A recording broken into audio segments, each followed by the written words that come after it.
how to transfer from Cash App to Netspend. Hello everyone, welcome back to the channel, and in this video I'm going to show you how you will be able to transfer your money from your Cash App account to your Netspend account. So first of all you have to do is just open your Cash App account, and after that just click on the profile icon from the top right corner, and from here just scroll down and click on linked banks, and after that just simply tap on link debit card, and then from the bottom just click on no card.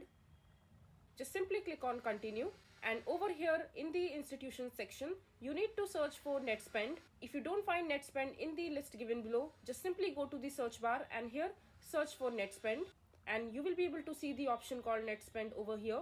Just simply click on it, and after that you need to log into your Netspend account while entering your credentials like your username and your password, and after that just simply click on submit. And once your Netspend and your Cash App account is linked, all you have to do is just come all the way back to your home screen,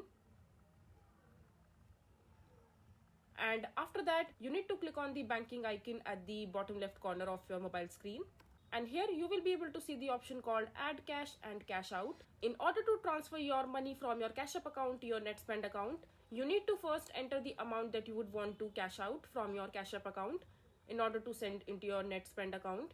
So just enter the amount here, and after that just simply click on cash out.